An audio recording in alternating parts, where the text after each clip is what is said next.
Terima kasih Anda masih bersama kami di Good Morning. Pemerintah Kota Jakarta Pusat bersama dengan Balai Besar POM DKI Jakarta menggelar inspeksi mendadak ke sejumlah lapak pedagang takjil di kawasan Bendungan Hilir, Jakarta Pusat, Rabu sore. Ya, hasilnya petugas menemukan makanan yang mengandung bahan berbahaya seperti formalin dan zat pewarna tekstil dalam takjil yang dijual saat Ramadan. Petugas gabungan pemerintah Kota Jakarta Pusat dan Balai Besar POM DKI Jakarta menyisir satu persatu lapak pedagang takjil di Pasar Bendungan Hilir, Jakarta Pusat pada Rabu sore.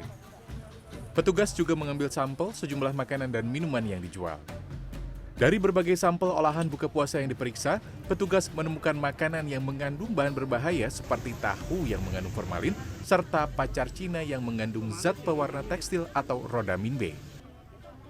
Lantaran berbahaya untuk dikonsumsi, makanan tersebut langsung dimusnahkan. Dari 55 sampel tadi ada relatif 53 memenuhi persyaratan. Jadi relatif aman di sini. Hanya memang ada 2 yang tidak memenuhi persyaratan. Pedagang takjil yang makanannya ditemukan zat berbahaya dilakukan pembinaan oleh petugas. Masyarakat juga diimbau tidak ragu membeli takjil puasa di sini karena 98% makanan di Pasar Ben Hill relatif aman.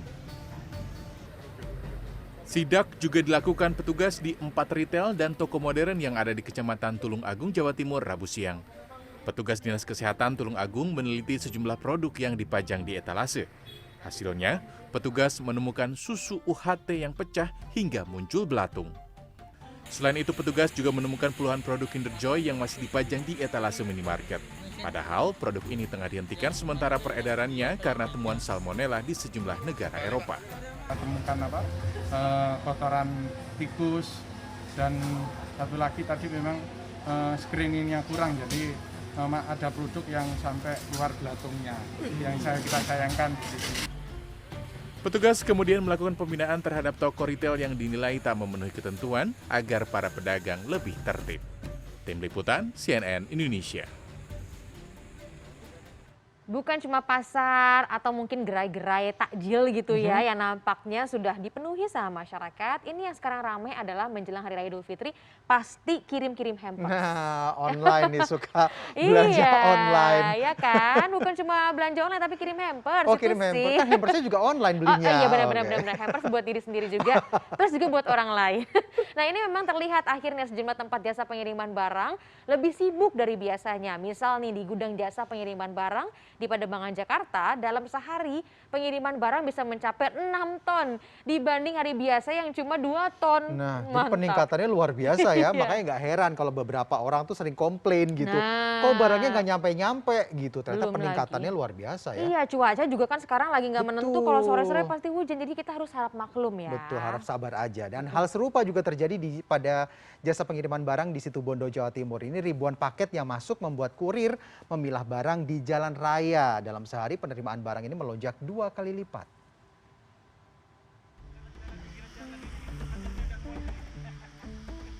Lonjakan pengiriman barang mulai dirasakan salah satu jasa ekspedisi di Jalan Sumber Kolak, Situbondo, Jawa Timur, Rabu siang.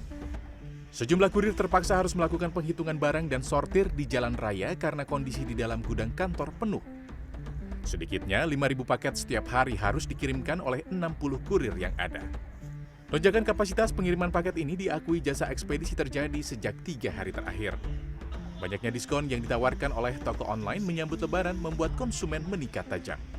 Dampaknya, jasa pengiriman pun alami lonjakan penerimaan barang yang harus dikirimkan ke konsumen. Padahal pada hari normal, jasa ekspedisi ini hanya mengirimkan 2.500 paket. Kini, naik 2 kali lipat menjadi 5.000 paket per hari. Sudah kewalahan ini, padahal sudah 60-an lebih kurir. Butuh nambah ini, butuh tenaga lagi. Dari jumlah paket kiriman yang diterima, rata-rata isi paket didominasi kebutuhan Lebaran. Mulai sandal, baju, hingga plastik wadah kue Lebaran.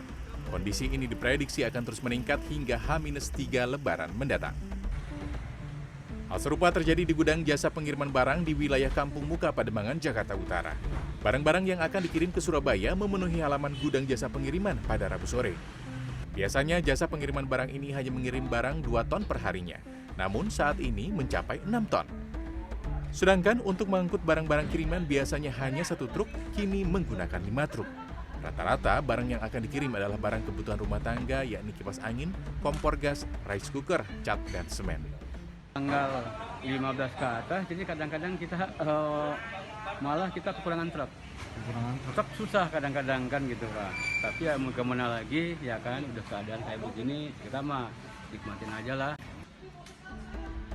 Petugas pengiriman barang memperkirakan puncak pengiriman barang terus melonjak pada 1 minggu menjelang Hari Raya Idul Fitri. Tim Liputan, CNN Indonesia. Ya, setelah pemerintah Arab Saudi sudah mulai membuka untuk pelayanan haji di tahun ini akhirnya Dewan Perwakilan Rakyat Indonesia melalui Komisi 8 bersama dengan Menteri Agama mengesahkan biaya penyelenggaraan ibadah haji tahun 2022 sebesar Rp39.800.000. Iya, kalau dihitung-hitung memang biaya haji tahun ini mengalami kenaikan ya dibandingkan dengan biaya haji tahun 2020 yang waktu itu tuh 35 jutaan. Nanti kita akan lihat seperti apa. Kalau misalnya saya udah bayar gimana ya? Apakah harus nombok atau bagaimana nih? Kita lihat informasinya. Kementerian Agama dan Komisi 8 DPR RI menyepakati biaya penyelenggaraan ibadah haji tahun 2022 sebesar Rp39,8 juta. Biaya haji tahun ini mengalami kenaikan dibandingkan biaya pada tahun 2020. Usai rapat bersama Kementerian Agama secara tertutup, Ketua Komisi 8 DPR RI Yandri Susanto menyebut, meski ada kenaikan biaya tambahan haji, tambahan ini tidak dikenakan kepada calon jemaah haji yang selama ini dikelola Badan Pengelola Keuangan Haji atau BPKH Republik Indonesia. 8 DPR RI dan Menteri Agama Republik Indonesia menyepakati bahwa dengan besaran BP sebagaimana diuraikan pada angka 4 tadi, yaitu sebesar Rp39.886.000, maka tambahan biaya jamaah haji lunas tunda tahun 1441 Hijriah atau 2020 masih tidak dibebankan kepada jamaah tetapi dibebankan kepada alokasi per tahun. Sementara itu, asumsi kuota haji tahun 2022 yang dijadikan dasar pembahasan sebanyak 110.000 jamaah atau 50% dari kuota haji tahun 2019. Namun begitu, meskipun ini asumsi, kita akan terus kejar, kita akan terus ikhtiar, kita akan terus berusaha agar kuota jamaah haji Indonesia bisa didapatkan secara optimal. 50% adalah sekali lagi angka asumsi dan itu target, sekaligus target. Mengutip CNNindonesia.com, sebelumnya Arab Saudi telah mengumumkan mengizinkan sebanyak 1 juta orang di luar warga Saudi untuk menunaikan ibadah haji tahun ini. Namun, pemerintah Indonesia sampai saat ini belum mendapat kepastian soal kuota haji. Tim Liputan, CNN Indonesia.